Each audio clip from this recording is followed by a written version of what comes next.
Look.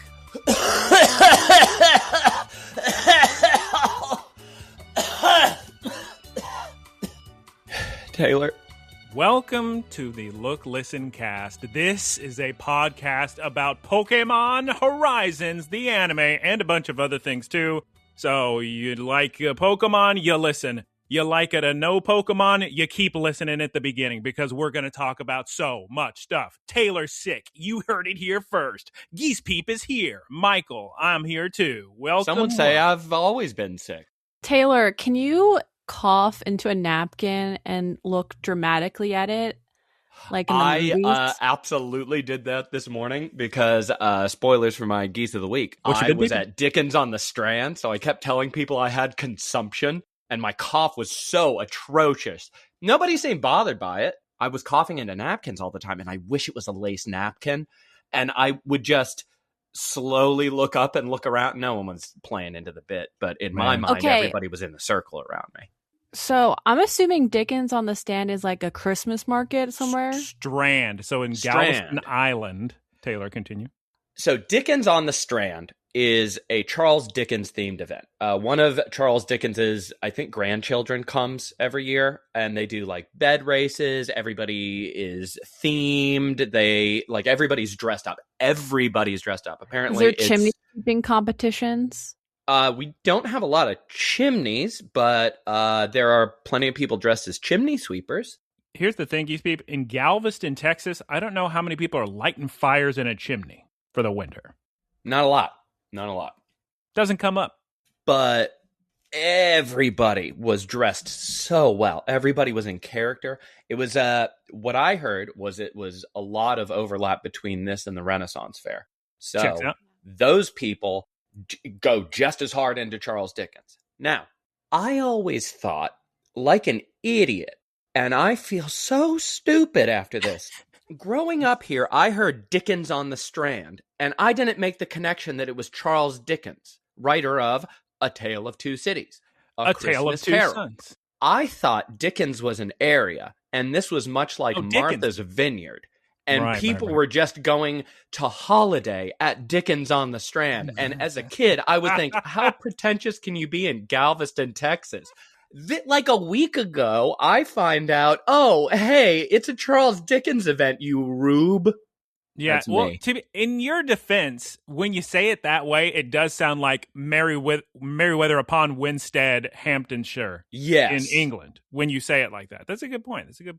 But here's the thing. Nobody has to feel bad for themselves, and I'll tell you why. It's time for our first segment of the week. That's right. It's Geese of the Week. What you been peeping? What you been peeping? I'll start. Peep away, Taylor. Geese. Thank you, Geese Peep. Taylor, I have horrible news. Terrible news. Add more to my plate. Let's go. Yep. I was so excited. You heard it here first. I was so excited for me, for Geese Peep, for Taylor, to all go to the theater and see my favorite series, Paranormal Activity, live on stage in a new production, which in the past I was saying, is it canon? I can promise you it's not canon because it wasn't good. I feel so bad, Taylor, because because theater is so quote unquote real, and these people clearly, I feel bad criticizing it because they're never going to hear this, but I'd feel bad for the actors and the playwright and everybody. Here is the conclusion I came to after watching this production. All right. I am fairly certain there was a man who wrote a little script, a little play about, spooky, scary ghost or something, and then said, well, nobody's going to watch this. I wonder how much money I would have to pay to the Paranormal Activity rights holders, and then I'll have the rights to call it Paranormal Activity. I'm pretty sure that's what happened, Taylor. It worked for 3 Fast, 3 Furious, Tokyo Drift. Easily the best entry in the series. Oh, is that the same thing, kind of like Die Hard 2, or Die Hard 3, I should say? That's certainly what we were postulating after we saw it, because it seems so disjointed and incongruent with the rest of the series. So, maybe, I'd have to look into that, but that's certainly the case for Die Hard 3, and maybe even, actually I think a lot of them, Die Hard 2 and 4 too, but, so Die Hard's a movie that was written, let's go with Die Hard 3 because I know that's true. Die Hard 3 was a script called Simon Says, and then somebody saw the script, liked it, and said, why don't we just call this Die Hard 3 with a Vengeance, or Die Hard 3 Die Hard, or whatever we're going to call it, and then it's going to make way more money. And the man said, all right, I guess so. 3 die, 3 hard. Yep, yeah, exactly. So sick. Here are my issues, Taylor, with the Paranormal Activity stage play. Number 1, bad writing. Number 2, not into the acting. That being said, with that material, I don't think I could have done any better. So it's hard to say. Yeah. So here, at the end of the day, they won. They did it because by calling it Paranormal Activity, they sold more tickets. They got my money. Thank goodness it was only Black Friday sale, so only had to pay $20. Yes, Geese. Nice. Question from the floor. Can you give us like a quick description of what the story was? Of the play? Or the yes, series? Of the play. Well, I know I'm sorry, the series. Geese, I didn't realize I was going to get the business because you could have been talking about Paranormal Activity. Do you want me to spoil it? I guess you do. Yeah. Well, kind of to answer your question, my biggest issue is probably, or one of my 3 biggest issues, I don't think it follows the rules of the canon at all. Taylor, correct me if I'm wrong. Toby and the ghosts and the witches and whatever, they're not like Krampus, right? They don't only haunt people who were bad. Right? It has nothing to do with the behavior of the person they're haunting. It was one lady who made a deal with the devil. Right. And the deal for them to have like affluence or something. 100 years Property ago. owners in California, what can you say? Yeah. They had to provide one male child. Right. The male child was ultimately designed to be possessed by, I think it was Satan, but it could have been a different entity. I can't remember which one it was. If we had played Diablo 4. But the story just goes back and forth and back and forth. And while I also do really enjoy the series, Marked Ones is super interesting, actually. Very much the Tokyo Drift of the Paranormal Activity series. Paranormal Activity 1 was so good because you didn't know anything. Geese Peep's losing it because she just wants to know the plot of the play. Yes, I just want to know the plot of the play. We're going to get there. I was giving our viewers, our audio viewers, a little backstory. There's 2 people. It's so silly they even said it in Britain for no reason. It's 2 Americans. They moved to Britain. The girl's been having psychosomatic issues. She takes these pills. They're not working. The big spoiler into the play is, they're being haunted because they both did real bad things. Why were they in Britain? Because the dude got a job offer. Does that play into anything at all?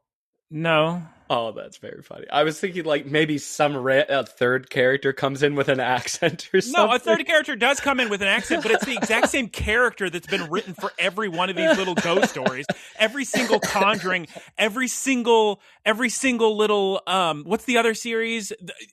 The one with the face, Taylor, the spooky. Oh, yeah. What's it called? It's not Undoubtables. Yes, the Undoubtables with Patrick Wilson. Yeah.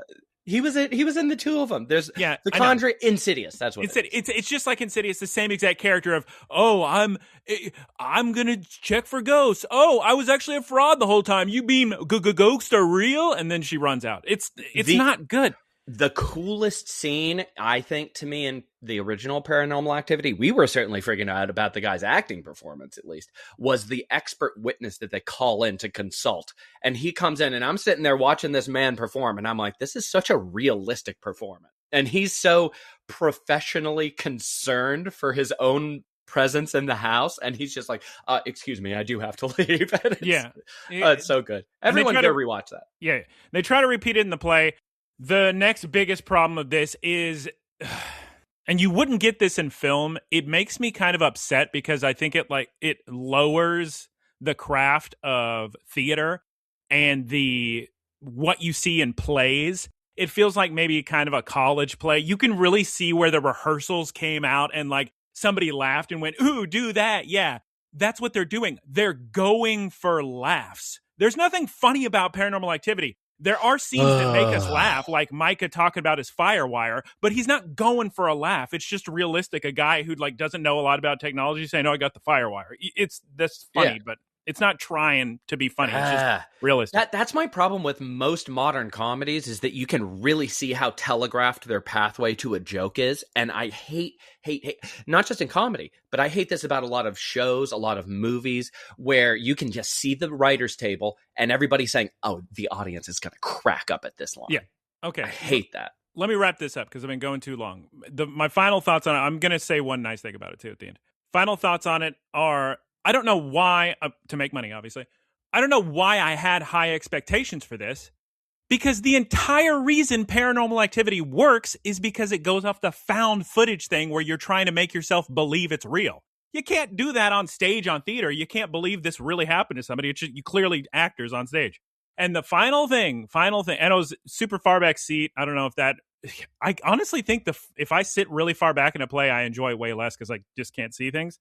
But that being said, there were a couple cool, you would have to have this for a Paranormal Activity play. There were a couple cool stage effects like, oh my God, who's this person? Oh my God, they're coming from another, oh, go spook. And there's like stuff falling down. But unfortunately, in my mind, I had it built up that this was going to be the sickest, most amazing effects I've ever seen on stage. And we'd have people flying around just like the movies. No, it was kind of... They have paranormal money.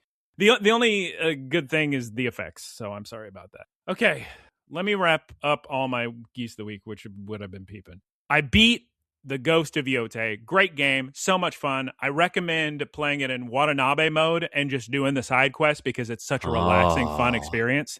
It's just this great Japanese jazz, chill, relax, wonderful. Narrated by Ken Watanabe? Yeah. I'll get the platinum very, very soon. I only have to do a couple more things. It'll be fun. Taylor, 2 things came out of nowhere. Both of these things, I had no idea were this close. But Metroid Prime 4 and the DLC for Pokemon Legends ZA are out, so I don't know what the heck I'm going to do. I don't have time for any of this. Uh-oh. But I played a little bit of both. I beat the first main boss of Metroid Prime 4. It's fun. It's just like Metroid Prime 1. So if you like Metroid Prime 1, you'll like Metroid Prime 4. And is this the game that was supposed to come out 10 years ago? It was okay. A lot of people are misrepresenting this online. Everyone's like, oh, it had such a terrible development. No wonder it seems like it was so old with some of its writing styles. No wonder it's not properly open and doesn't feel like it. The last time it was remade, or the last time they restarted development was, I think, 7 years ago. Yeah. So it's had some time.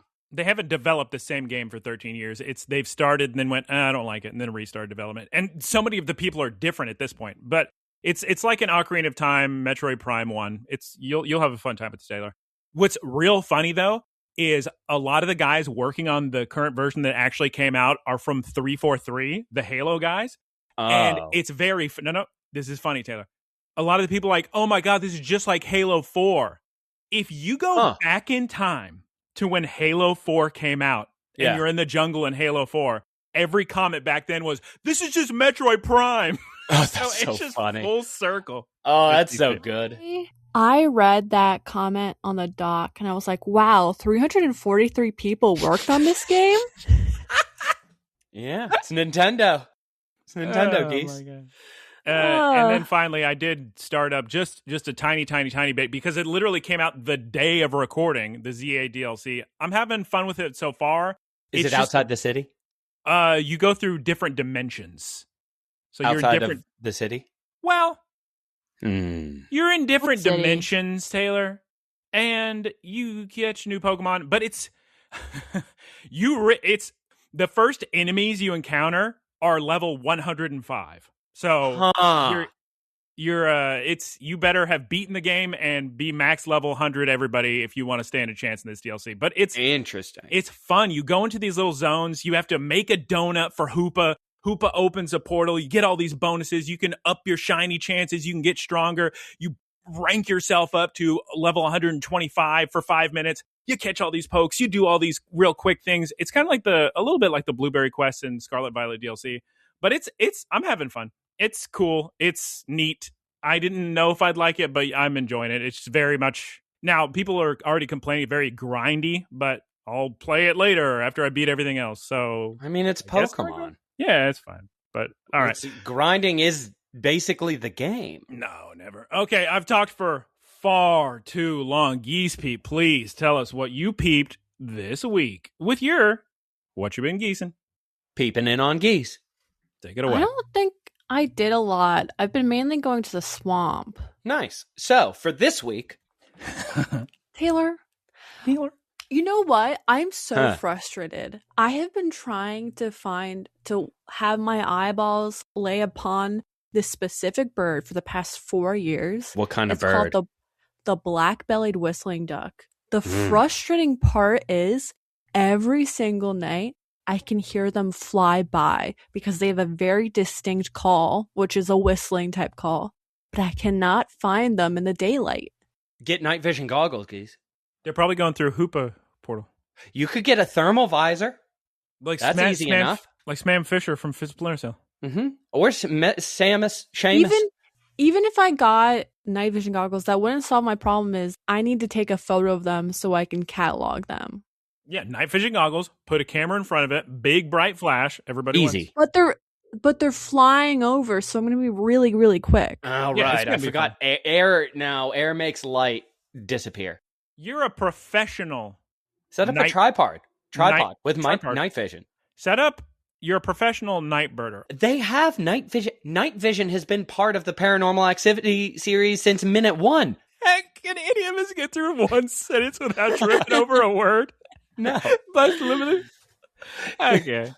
Oh, yeah, that does sting, Geeksby. But I bet you have something to say about the Grinch or a Hummingbird documentary. Oh my God, I forgot about that.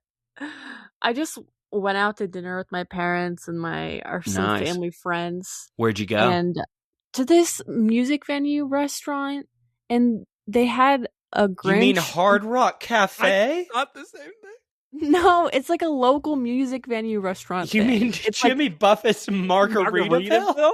No, she's talking about the baked potato. But let her talk. She needs to put her hands in front of her mouth to block the microphone. Right. Anyway, it was the Grinch night, so they had a Grinch impersonator walking around. Why does she keep saying people? Grinch impersonator, Taylor, as opposed to the real Grinch? Gets me every time. It was a really good costume. Like, it looked just like the Jim Carrey costume. It was wild. Anyway, something I did watch was a PBS nature documentary about this woman in Hollywood who takes care of injured hummingbirds, and it moved me to tears, and I highly recommend it. I recall she was live tweeting the experience. Sometimes we got some bad news. Sometimes we got good news, Taylor, about these little birds. Anyway, I didn't do a lot. I'm sorry, guys. You're welcome. Taylor, take it away with your Peep of the Week. What you been geesing? In a never-ending quest to justify my owning a Switch 2, I have purchased the free Adventures of Elliot demo. You know what you should also get, which is great on Switch 2? Skyrim. Skyrim has a lot of updates for Switch 2. Runs like a dream. I can't play any more Skyrim. I put 120 hours into that when it came out. Yeah, never mind. Never even met the dragon on top of Mount Mountain. Mount Vesuvius? Yeah, I don't know. Yeah, which always alarms people. Because I downloaded so many mods, played so many hours. I think it was like 80 hours, actually. All right, never mind. Please. Yeah. Adventures of Elliot, gonna be fun. I would, if I do buy that game, I will get it for the Switch 2, because I'm trying to dedicate some specific games just to Switch 2.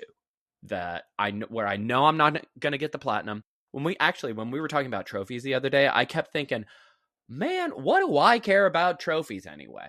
Oh, yeah. Since the update, yeah. They used to mean something. The only number I really care about is that platinum number. So if I'm not going to platinum a game, I don't even care about the trophies in it. So any game I'm not going to platinum, easy Switch 2 purchase. Justify that right away. Haven't really been playing Metroid Prime Remastered. Play Ghost of Tsushima. Adventures of Elliot demo, very good. Very fun. If you do play that and you have a Switch 2, I would recommend going into town and buying the accessory that increases your movement speed and the damage you take, because that makes it a much more enjoyable, fast-paced game. You're going to talk about the crazy man and his life story? I met a person this week who has, number one, the craziest story I have ever heard. Ichiban. In person, at least. This guy who was born around the same time as me. So he was a wee lad on this flight. He's talking to me about some stuff, and then he eventually segues into talking about watches. And we're talking about watches for a little bit, and he said his dad was obsessed with watches. He used to be a person who would import clothes from London to the US. He was in London on his way back to the US, and he wanted to get a really expensive watch at the duty-free section, because you basically avoid taxes then, right? So he's getting this watch, and they go through the checkout and everything. They go to their plane. On the way to their plane, or when they're sitting there, he realizes that it doesn't fit him. So he wants to go return it because they still have the warranty, and the receipt and everything. And he said, this isn't the watch for me. So they go all the way back to duty free, because these are very expensive watches. And the duty free is closed. They go back to the gate, and the gate is closed. They're not accepting any more people. This guy's wife at the airport, at Heathrow Airport, I think, is losing her mind at him. She's getting so angry. They have a 6-month-old child that they're bringing back to the U.S. He was born in the U.S., but they travel all over. They miss their flight. Later on, they're taken by Interpol to a room for 24 hours and questioned. Turns out that the plane that they missed because their watch didn't fit was targeted by an attack. It was Pan Am flight like 103 or something. There were 3 families that did not board that plane, and the plane went down. So it's this whole thing. And I'm talking to this guy, and my jaw's on the floor, and I'm like, what? And he said, yeah, looking back on it now, it's like a Final Destination movie. And I was just losing my mind. It's one of the most interesting stories I've ever told. He was like contacted by news people. He didn't make it onto the documentary, but I was asking, like, what was your parents' psychology after that? It was a fascinating story. But yeah, I can't imagine what that would do to your psychology. So what he said is that his dad became totally obsessed with watches afterwards. He always wears that watch every single day. Exactly what happened to me. But he has a lot of interest in plane crashes, right? So what I recommended to him was, of course, Rehearsal Season 2. There you That's go. Right. Everybody go watch it. Yeah, that was a good circle. Good work, Taylor. Bring it all back. Here's the thing. If I was his mother and we missed a flight because he didn't check to make sure that the watch fit, I wouldn't even care about the fact that they just avoided crashing in a plane, because I would divorce my husband right then and there. That would look bad for your him. Life? That would look terrible. I don't care. Your wife was seen screaming at you at the airport, then you divorced him. That is my biggest anxiety. I made Michael abandon his Starbucks order because we were about to board a plane in Japan. And he, of course, waited till the last minute to go and order it. And in Japan, when they board these flights, it is a mad dash. It was a mad dash. We had to get on a bus to go on a plane. It was so anxiety-inducing. Wow, you had to go on a bus and First of all, nobody was waiting till last minute. I waited till first minute. I waited till first second to do this. The second we got there to do it. Number 2, we had so much time before our flight was leaving. I was going to say, Michael loves being early to the airport. No, I'm going to finish my tale. It's going to be okay. It's good to be early. It's great. She's correct that we only had a few seconds left to get on that bus. We then sat on the tarmac for a long time, waiting for the second bus full of people that came 15 minutes later, which we could have just done. I didn't know there was a second bus. We had just started boarding, and you were like, I gotta run really quick to get a coffee. No, the coffee was before that, but the thing is... That sounds like such a spy line. Normally... You didn't know about the second bus, did you? No. The point I'm trying to get, Taylor, is I have a plane ticket, right? And it says what time boarding is, and it says what time the plane is leaving. We're nowhere near any of these times when she's saying, we have to go now. And I'm like, well, I don't think legally we could. I don't think legally they could enforce, you better be on this bus 20 minutes before boarding or whatever. It was like, here's the thing, though. The people who were doing, like, the employees, they were like, let's go, guys. It was the vibes were... You got swept up in it. Yeah. The frenetic, anxious energy of the employees, yeah. And he was trying to be like, are you sure you want to go to the gate so soon? Right, because like I said, we're a long ways away from boarding time. Anyway, Taylor, you were saying you had a story you said? So, also on the topic of aircraft issues, I have finished season 1 of Lost, and let me tell you, it holds up quite well. Dialogue is still a little goofy, but network television. They can't say anything other past the D word. There are so many things where I think, wow, they did this in network to ABC, made this happen. It broke the mold in so many different ways. Yeah. Twin Peaks was. Yep. Shouts out to ABC. But the acting in it, I just keep watching every scene that John Locke is in. He must be such a good acting partner, because every time he's in a scene with somebody, they act better than they do with anybody else. I'm sitting there watching Boone and watching Shannon act their little hearts out, and I'm like, you guys are just kind of like staring at nothing when you talk to everybody but John Locke. Well, that's because, Taylor, acting is reacting. And if you have a great scene partner who gives you a lot and is a giving actor, then there you go. Perfect. Everybody wins. Yeah. And that's what it's really cool watching him perform, at least, because he never seems like he's going for an Emmy. It's also very funny when you look at the different characters and how they consistently do the exact same thing. Like Jack does his little look slightly backwards, shake your head, and do a fake laugh.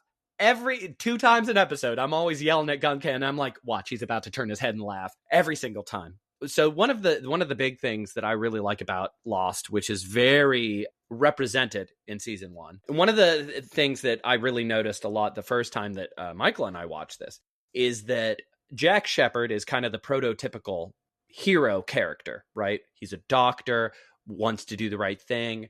I view him as one of the more realistically presented anti-heroes, not in the I do the right thing, but I say swear words, or I don't mind if I give someone a black eye as long as I'm getting the bad guys, or like the Craven the Hunter of like, I'll take a life as long as they're a poacher.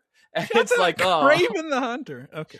Because that was one of the big complaints I kind of gleaned from a lot of the previews, and then I confirmation biased my way into that via reviews. Anyway, so there are so many scenes in season 1 where Jack, the hero, the leader, the one that everybody is he the bald one? No, he's not bald. That's John Locke. He has a haircut, very short haircut, but a very present hairline. His hair is almost down to his eyebrows. Everybody is always getting like touch-ups and perfect shaves, and he's the buzzed head man. Yeah. And bald man is older man. John Locke, yes. Anyway, sickest thing about Lost is that you have this main character who's been put into this leadership role. He's always trying to do the right thing, and he does it in the worst possible way. And he goes after the wrong people, i.e. Sawyer, best character on the show. Top 4 out of my top 5 slots. We all know it. Juliet? The other one?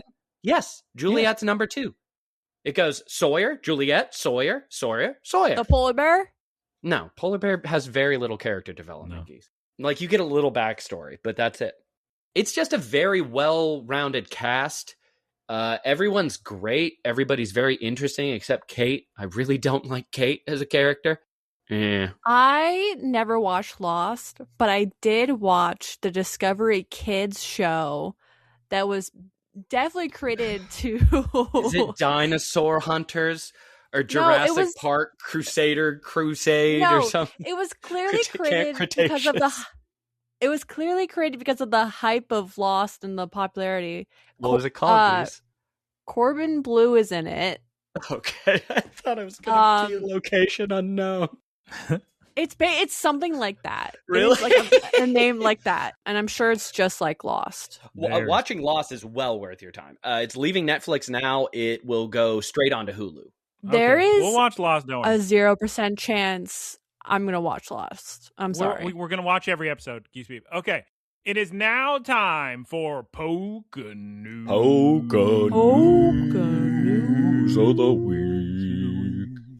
Well, the big news, of course, everybody, is Mega Dimension is out, the DLC for ZA. So play that. Your whole team's level 100, am I right? Also, Sarah B. reports that Pokemon Legends ZA Ranked Battle Season 4 has been announced. It runs from December 18th through January 7th, and it offers Baxcalibrite when you reach Rank S. It allows for the use of Hyperspace Pokedex Pokemon, because, of course, the DLC adds a bunch of Pokemon, but they're all in hyperspace, so you got to go through those portals and find them.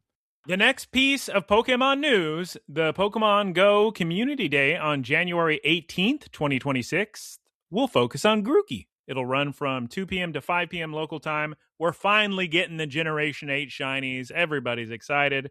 And in the final piece of Pokemon news, a new Pokemon Legends ZA distribution has begun. Get an Alpha Charizard with the code BIG0006. It runs until January 19th, 2026. It is now time to discuss an episode of Pokemon. Geese Peep, can you please tell Taylor to tell me what happened last time on Taylor, Pokes? can you tell me to tell you to tell Michael what happened last time on Pokes? Previously on Pokemon, we get the most phoned-in evolution of the entire franchise, I would imagine. Geese With Peep. Hatterene, Hatena, Hatterene. There you go. Geese Peep, we have reached episode 119 of Pokemon Horizons. Can you please tell us the name of today's episode? In English. Give it your all, Crocalor, for the sake of tomorrow. Or in Japanese, Fumbare achigeta ashita no tame ni. Geese Peep, I'm also going to need a one-sentence synopsis this week, please. Exposition, evolution, Crocalor, no more. That's a good one-sentence synopsis this week. It's a fun one. We open up in Briar's office, and honestly, guys, it's time to talk Pogogo-chan.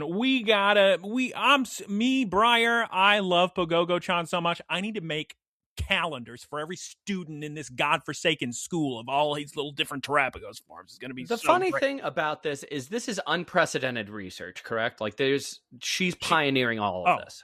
Well, I'll give you real quick. So Briar right now, as of today, is certainly the forefront of all Terapagos research. She wasn't the person she wasn't the person to discover Terapagos. That was Heather, the man named Heather. So or who Heath in English?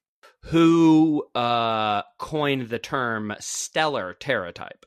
Her, or I guess it may have been Heath/Heather. I'm forgetting his English. I think his English name is Heath. Because the way she was phrasing it is it's as though she saw, and this is undoubtedly a translation thing, but she was phrasing it as if it was, she noted the qualities of Terapagos and said, oh yes, that's a stellar Teratype. Not, I came up with this. Scarlet and Violet DLC introduced a new type. It is called Stellar. It is a combination of all the types, and it is because of Terapagos. He's all about it. But anyway, we don't have time to make Terapagos calendars. We got to discuss Stellar type, just like Taylor said. We got to figure out how to use it. Time for a theme song. We're back from the theme song, and here's the thing. We got to purify everybody for real this time. We got to be better than Lucius, and the only way to do it, you two, is we got to get 18 of the strongest heroes of light of all time. That's right, Geese Peep, not just 6 heroes of light. We need 18, and they all got to be as strong as the 6 heroes. So Grandma thought that they just needed 18 of the different types of Pokemon, but they actually need 18 of the different Terestal types. Which, it's the same thing. It's just they got to be terrestrialized, and also they got to be really powerful too. Like, so it could this could literally just be 18 Cyclizar, and they could all have a different Teratype, correct? Oh, Taylor, That's what I thought as well. That's an interesting thought experiment. I don't know, but maybe actually, It's kind of weird that they had this conversation and didn't immediately go to Blueberry's Elite Four, given their very strong Pokemon and deliberate Teratypes. Well, we're about to go straight to the Blueberry Elite Four. That's right, Taylor. We're cutting to the Blueberry Academy entrance, and Dot is telling everybody that she's got to get some help from Amethio's dad. That's right, Cervantes, the pirate ghost demon, Amethio's father. And Penny is a little bit shocked at this revelation. You're talking with the ex-CEO of Exceed?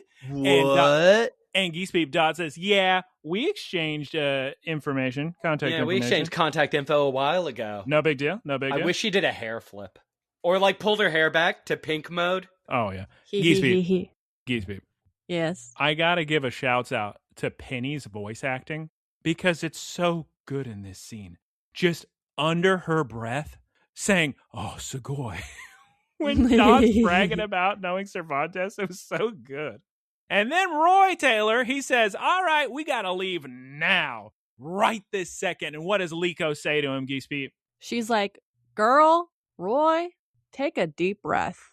I'm going to need you to calm down, Roy. I'm going to need you to take the biggest, deepest breaths right now. We're not leaving this second. Drayton, by the way, Drayton, whatever his name is, the elite form member of the child, Drag Apple. He's standing in the bushes, Team Rocket style, just eavesdropping on all this. Climbing on top of a roof or something. Yeah, he loves climbing on top of roofs. And then it was a very weird move for somebody like him. Like, I would imagine he would be asleep nearby. He's always just sitting there, laying around. Anyway, Roy comes to his senses. He says, yeah, you're right, Liko. We should not leave right this second, probably. And then Drayton walks down and says, Roy, my boy, let's have a battle. And then Roy, right after saying, Liko, you're right. We don't need to leave right this second, says, I don't have time for a battle. We got to leave right this second. And very odd. And then Liko says, Roy, we have plenty of time. You can battle. We can do it. It is time to do more things. And Crocalor stands up and says, if we don't battle right now, I swear to God. And his fire egg is just a shaking and a going and a... This did happen. Fire egg was shaking several episodes. Okay, good. We have been teasing this happening for quite a while. So I'm sure you all know what's going to happen. But we'll keep it. We won't say it just yet, but it's that egg on Crocalor's head, it looks like, to me, personally, kind of looks like a Pokemon egg when it's about to hatch soon. Moving around a lot. Interesting. All right, everybody, let's play that one song, Maestro. We cut to the polar biome, and my God, Taylor, or Geese Peep, whichever one of you two said we should go to the Elite Four of Blueberry Academy. Who's standing right here? Only the Blueberry Academy Elite Four. We got Kieran. We got Crispin. We got Amorous. Unfortunately, they have the same problem that the professor in Paldea has.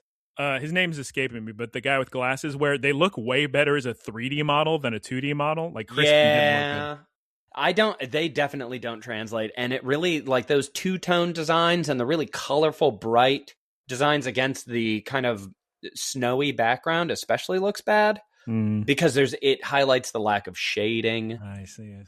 Kieran looked okay, but the others I'm not so sure. Yeah, and they all have that two-tone hair color thing, and I don't like it if it's on everybody. The Fire Emblem Engage, or whatever the heck that game's called. Fire Emblem 2 times, this time it's 2 hair. Go, Crocalor! It's literally called Fire Emblem 2 hairs. Yep. Go! I don't think it's called hair. Go, Crocalor and Kilowattrel! Oh my God, they got a battle against Arcaladen and Kingdra again, but they're so tough, Geese Peep. My God, they're so strong. I like the evangelicans. I love the I can't say it either. I feel bad. I love the evangelical Pokemon. Yes, the Dominican evangelicans. You can call it an angel, Geese. That's what they're called in the anime. Neon Genesis Evangelion intro of Roy transposed with the transparency of his face. Taylor, it's time for your favorite part of any episode. Jumbiwai Battle Stato. Rain Dance, Kingdra, Electro Shot, Arcaladen, Dodge, Crocalor. Whoa. Listen, you're selling that Rain Dance short because this battle is actually pretty interesting. They do a weather effect, and it has a very sick effect on this particular battlefield. And every time there's a battle that starts in this show, I'm like, okay, you're on the chopping block. This one did pretty well. Kingdra's skating around on the ice that ability did. And Baxcalibur. So close. What's it called? Arc-laden. Arc-laden? Well, that's probably not how you pronounce it, but it could be Archelodon. Could be. Oh, Archelodon. Sure. Could be. Is using the weather to supercharge its electro shot. So they're already kind of going into these multi-layered battles. And while I don't like the amount of battles, this season is significantly better than it was than it was at the beginning of this season and the previous one, in that it's showing how team battles can affect multiple different aspects of a fight. Yes, I agree. This is exactly what they did last time, the battle, too, with the icy floor. That's why I didn't mention it. But yeah, it is very sick. We're going to talk about Kingdra skating later.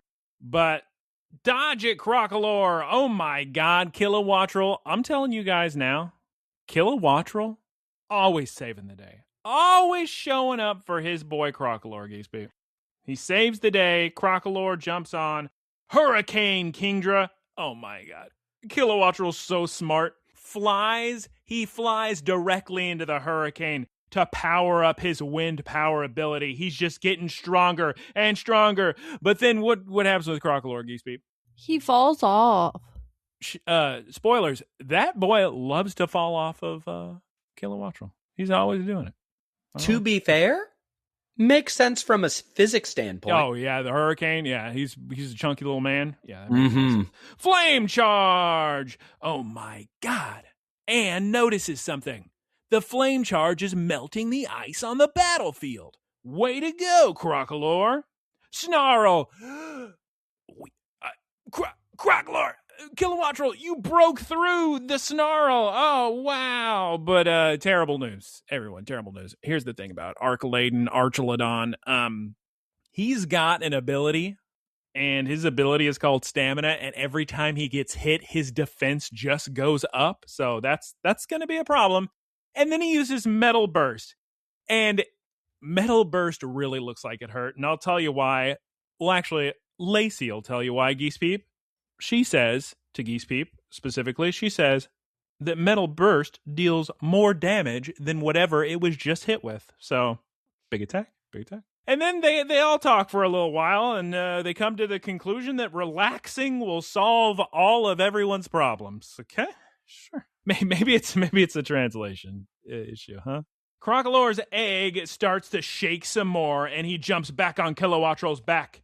And we're back in the game, Taylor. Kingdra, use Hurricane. Okay, everybody, calm down. I don't care what score Geese Peep is going to give this. I don't care what score Taylor's going to give this. Oh. You're telling me that this episode's going to get anything below probably the 9s, and it has this scene in it? Let me describe to you what happens. All right. Not very often when I'm watching Pokemon Horizons do I look up and go, oh my God, that's so sick. Here's what happens in this episode of Pokemon Horizons. Guys, you listening? You ready? You ready for this? Kilowattrel tries... Already sold.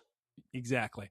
Kilowattrel tries flying through the hurricane. It's a tough hurricane. Very strong winds. He can't get through.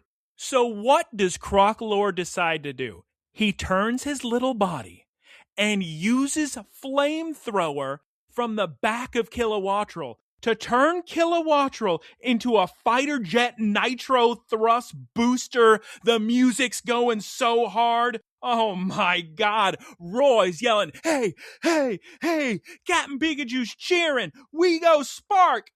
Oh my God. And Kingdra's so sick skating on the ice. Yes, Geese. I saw this happen and I couldn't stop laughing. I thought it was so goofy. It's the coolest thing I've ever seen in my life. It is, like, if you consider, I'll tell you what makes it goofy, Geese. It's the fact that it's Crocalor. Crocalor is a goofy looking Pokemon with a little sombrero and an egg. And he's designed like a block, and he's just flamethrowering his way into the heavens on Kilowattrel. But if you think about it, it's pretty sick. And he turned Kilowattrel into a hybrid. Oh my God. It's smart, but it's just goofy because it's Pokemon and it looks like, a fighter jet. Yeah, these are not the Pokemon, and this is not the particular animation team that needs to be in charge of sick moments. No, it's so good. Anyway, Crocalor falls off again. But that's okay, because I think this was a tactical fall. And as soon as Crocalor falls off, Kilowattrel now uses all that strength to just barrel straight into Kingdra. And it's so hard of a hit. And then as Crocalor's falling, Roy yells out, "Disarming voice!" Kingdra is donezo. Thank goodness you relaxed, Roy, because that led to the coolest moment we've ever seen in the show. So shouts out. But it wasn't even him that said to do it. It was all Crocalor. He helped. Roy helped. I don't know if it was Lacey or Goofball Jones or somebody was saying, "Oh, wow, Roy and his Pokemon sure did connect." I mean, yeah. Crocalor turned around. Roy yelled flamethrower. At some point in this episode, he does a diving flame charge. That was sick. And he did yell disarming voice, which was the defeating blow. Taylor, what do they call it in Pokemon Go? The final hit? Sure. Time for a commercial break. Final strike? Yeah, sure. We're back from the commercial break. Arcalodon, Electro Shot, dodge it. Get that music man in here immediately. I need more Area Zero music, Toby Fox. Oh, by the way, shouts out to our Spotify for Podcasters for Creators Wrapped. Our audience's number one listen to artist is Toby Fox. So how about that? Shouts out. Toby Fox is great. I still listen to the Undertale soundtrack. Good stuff. Electroshot. The clouds part. The sun comes out, and Kilowattrel and Crocalor fly up in there, and it blinds Arcaladen, so he misses his attack. Ooh. Very sick strategy. So the one thing that I would change about this battle is the egg bouncing around. I wish that they had gone real stylized with it and cut all of the music, gone into that hyper wide screen mode and just had the sound of the egg very briefly for like I don't know, not a tenth of a second, but maybe half of a second. Just kung, kung, kung, yeah, like you're talking about the Super Saiyan level 3 kind of thing. Yeah, where it just drops the music. I didn't watch it past Cell Saga, so I'm not sure. Yep. Well, I liked how Kilowattrel dramatically fainted. Well, that hasn't happened yet, but they're flying in the sky. I thought he was going to say Kilowattrel faints. He faints in like 5 lines. They're flying in the sky, and Roy believes in them. He says, "My God, Kilowattrel and Crocalor just want to get stronger. I want them to just get stronger. We truly are completely in sync. Crocalor, use a diving flame charge," and the music is just going so hard. Oh my God, Taylor, we say it every time. We say it every week. The poor people who are going to watch this in English, I'm crying for them. They're not going to get this sick song, Taylor. There's no way they're going to get this sick song. There's no way they're going to get any good voice acting. It's just... Now, when I see that Crocalor diving so hard and fast into Arcaladen, I think, oh my God, there's no way he's going to survive. He survives. That boy's defense is so high, and he uses Metal Burst. Oh my God, it's going to be way too strong. Dodge it, Crocalor. What happens, Geese Peep? Right as the Metal Burst is about to hit Crocalor and knock him out, Kilowattrel heroically blocks the hit from hitting Crocalor, which causes him to faint. Much like Sinbad in the movie First Kid. But I'm going to tell you this, Geese Peep. That Kilowattrel was such a champ. He took that full hit. And I know that Metal Burst must be the strongest move in the world. And Kilowattrel opens his eyes. And he's still with us. And everybody goes, what? The way that he turns around and smiles at Crocalor and then does the dramatic fall. Falls in his arms. Oh, so good. This is a very, very funny episode. Did you notice how they're speaking Japanese to each other? It's the Japanese dub we watch. But did you notice how it sounds like they said trick or treat to one another? Trick or treat. No. Oh, I didn't notice that. Kilowattrel, you did great, buddy. You really put it all on the line. And yep, that's true, Geese Peep. He does get knocked out. So now Roy says to Crocalor, Crocalor, buddy, he's getting goosebumps. He knows how big of a deal this is. He says, we gotta be strong. We gotta make up for losing Kilowattrel. And Crocalor's flame eggs just a bouncing and a bouncing. We get Arcaladen going into his full bridge mode on all 4 legs. And I'll tell you right now, the Pokedex in Pokemon Scarlet says that beams fired this way are much more powerful. So Roy says, oh yeah? You want to play that game, Crocalor? Crocalor, get on all 4s just like Arcaladen. I thought that was very funny. My God. And now if you didn't know what was happening already, you know by now, because we get a flashback of little baby Fuecoco growing up, battling, looking up to Charizard, all their adventures.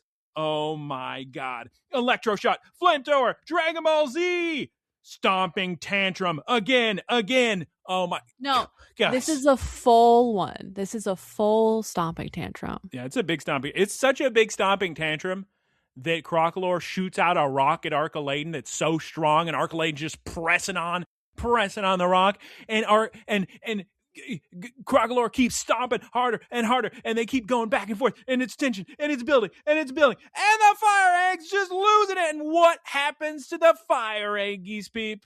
Now this is sick.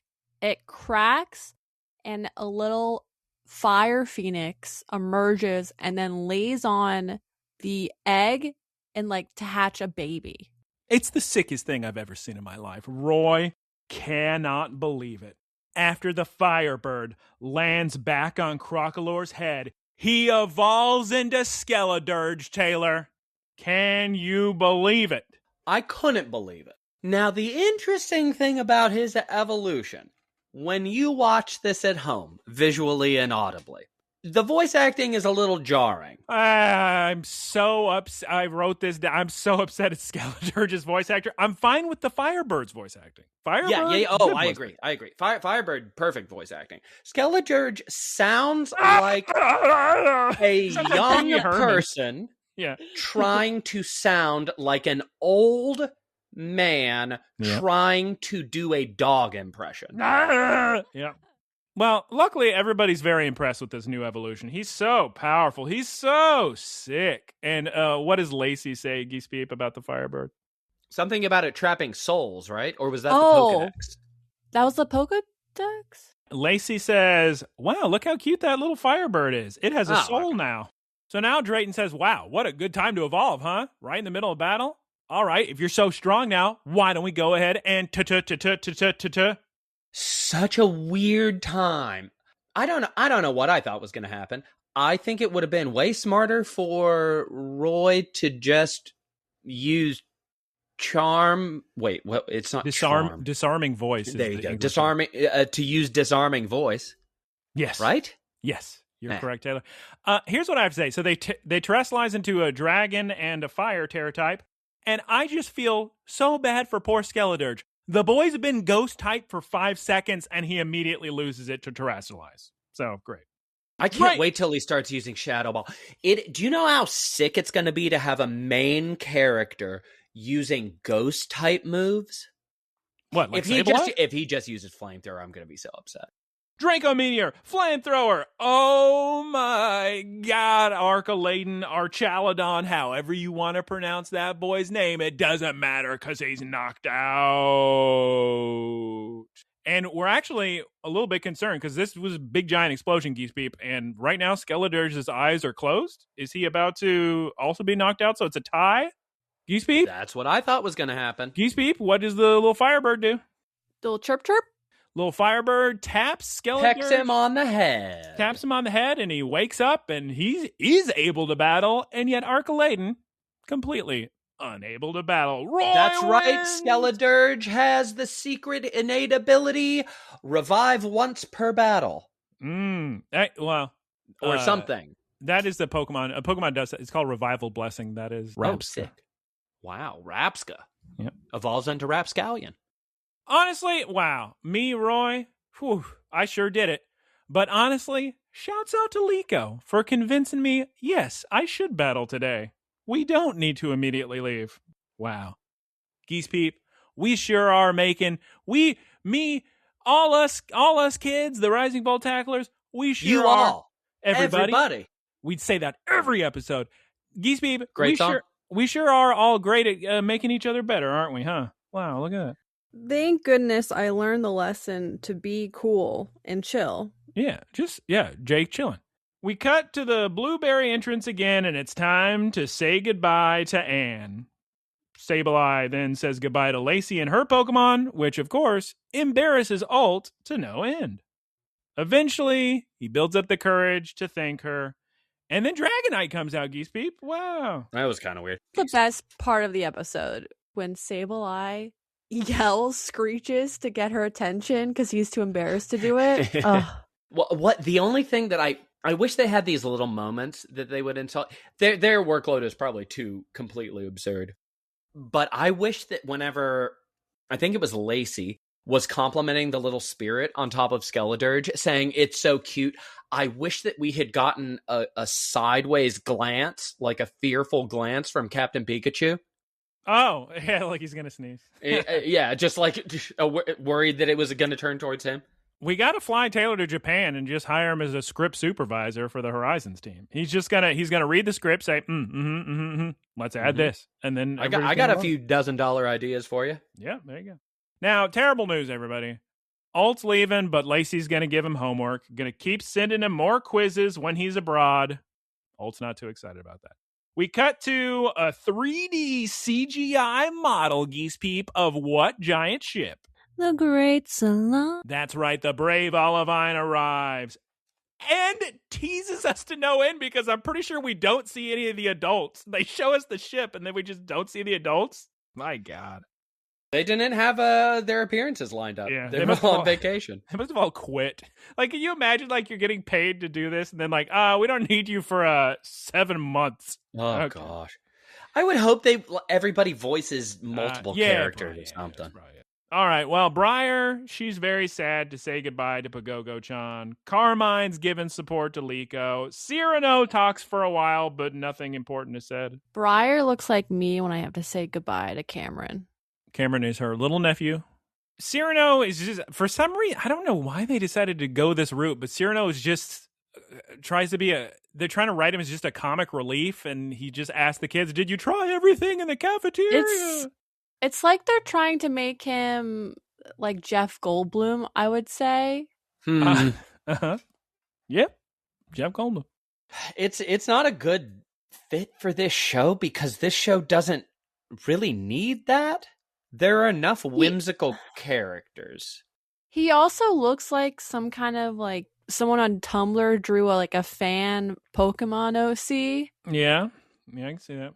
Well, we cut to Cervantes, that's, of course, Amethio's dad, talking to Dot, telling her that the Exceed Museum is secretly a server farm with Lockwium data in it, and the only two people who can work together and be clever enough to unlock all its secrets and get through the firewalls are Dot and Penny. To be continued. Crazy, because that's basically...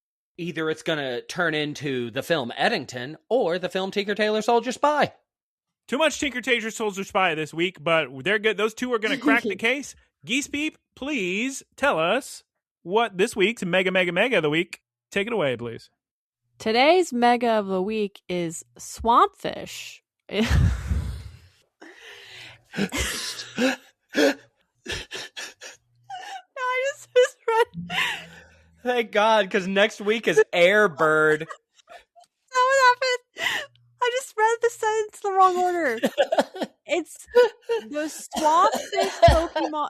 Okay, no, you got to do it when Taylor's not coughing.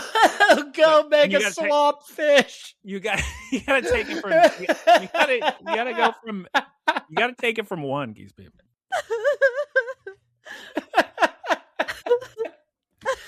Okay.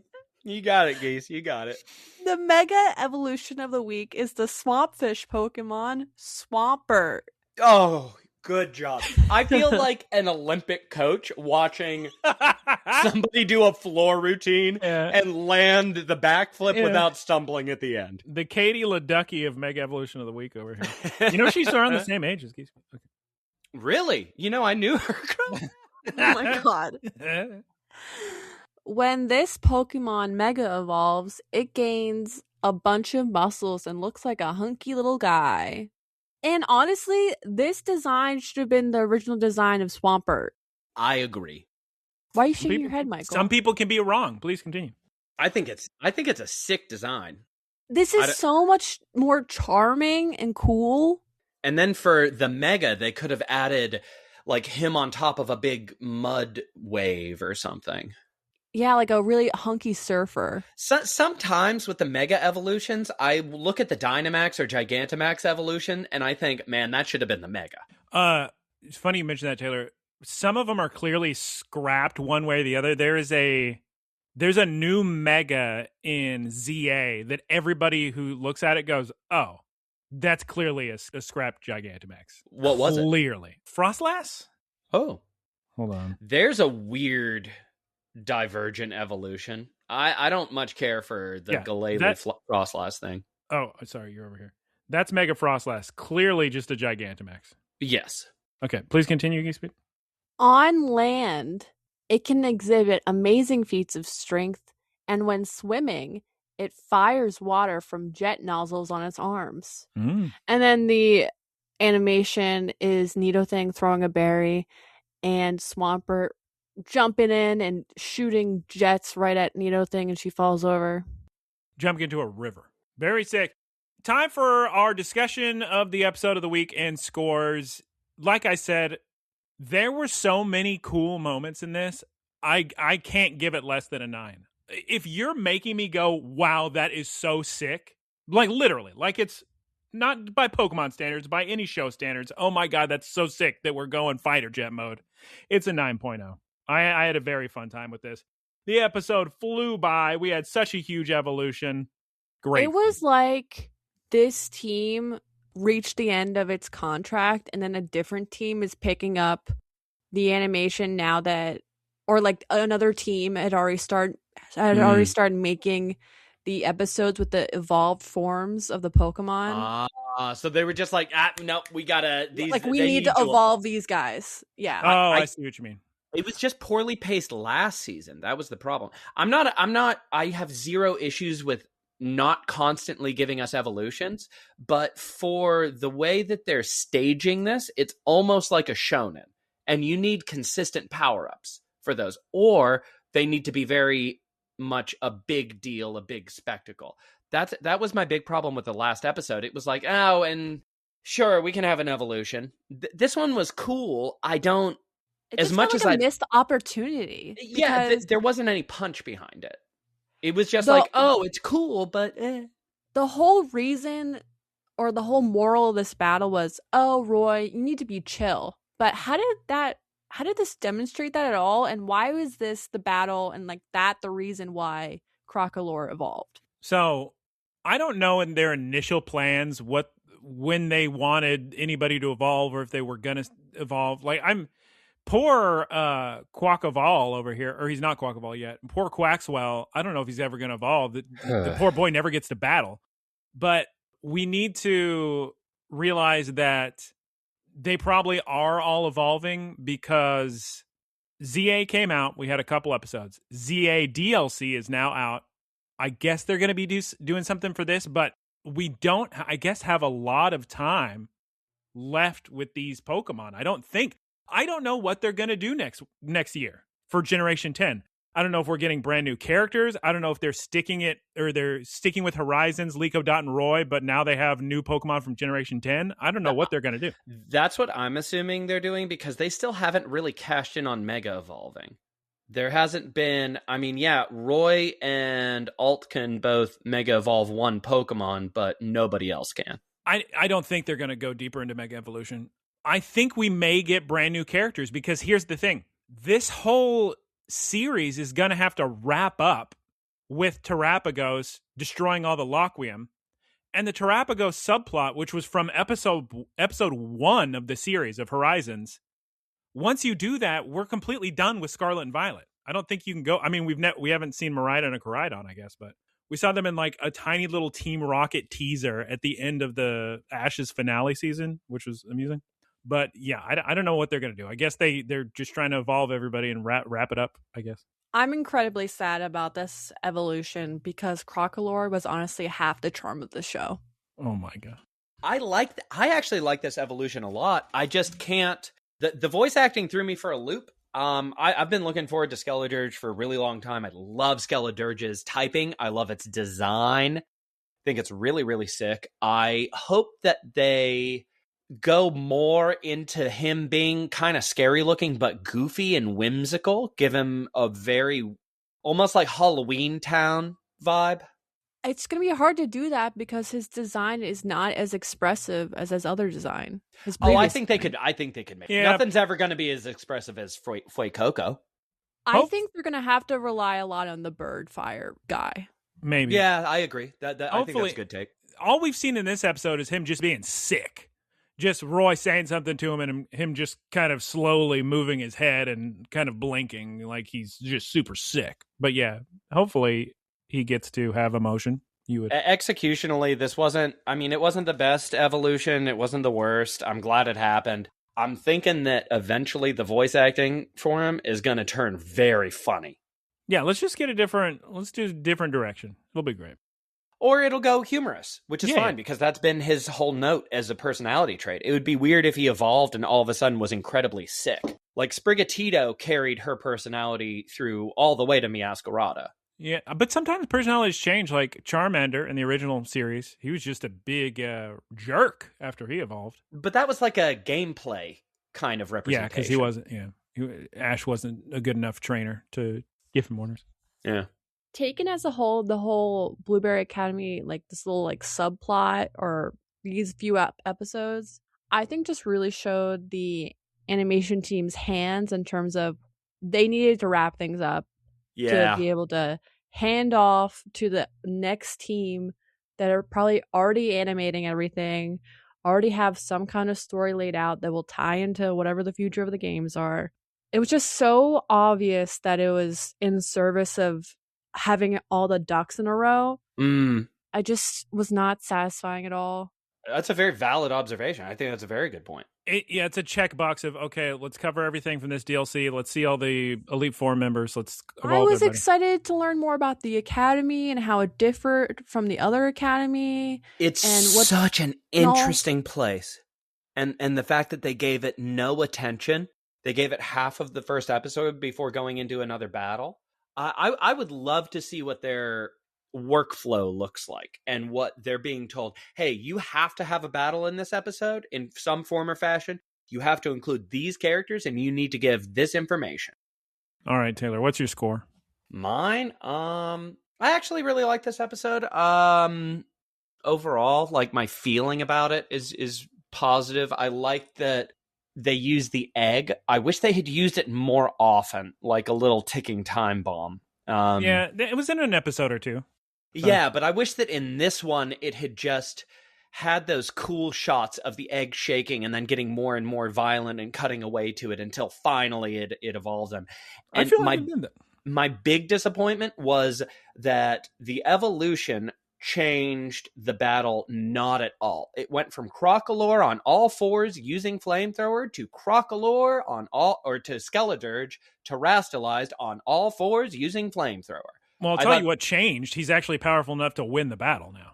Right, but I think that's kind of a missed opportunity. If he had used a ghost move, I think that would have been real sick. It would have visually been really cool with the color shift.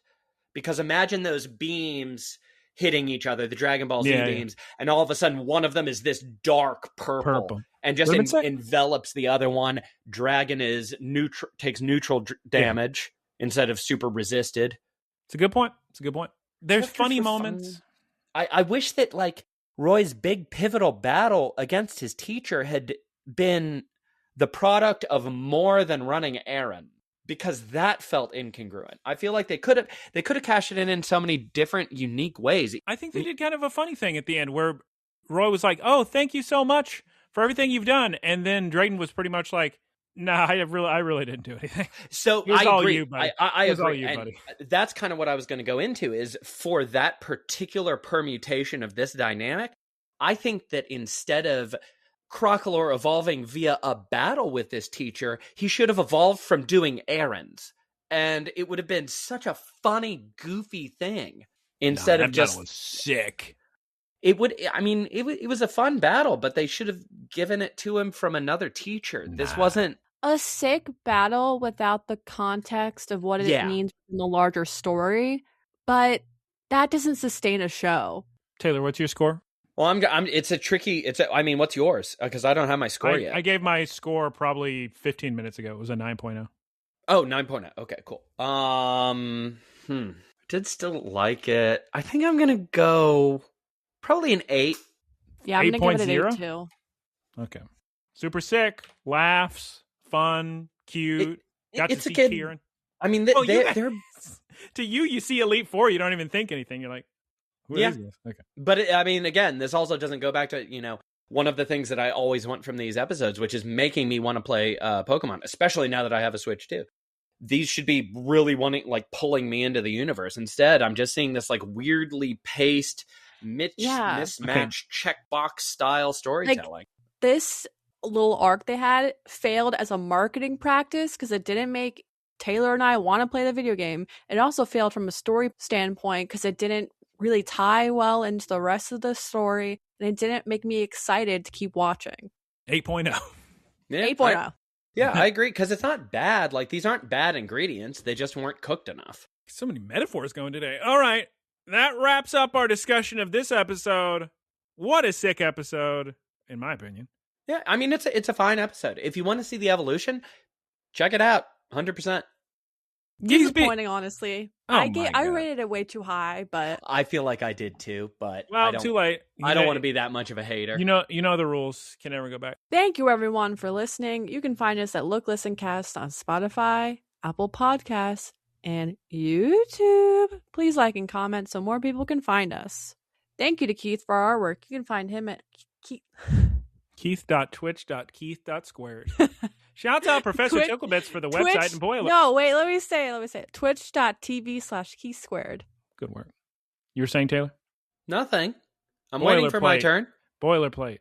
You haven't said the other part. I already did. You snuck that in before Geese. Yep. Boilerplate. Please recommend this podcast to your friends, families, everybody, and please send questions to looklistencast@gmail.com. It is time to say goodbye. Okay, everybody say goodbye. Bye. Bye. Howdy, y'all. It's me, Geese Peep. Thank you for listening to the Geese Peep Productions podcast. Geese Peep Enterprises, doing business as Peep Industries, together with its subsidiaries, is a diversified worldwide entertainment company with operations in media networks, talent management, parks and resorts, multimedia entertainment, and consumer products and interactive media. Geese Peep Enterprises is a Bell 30 company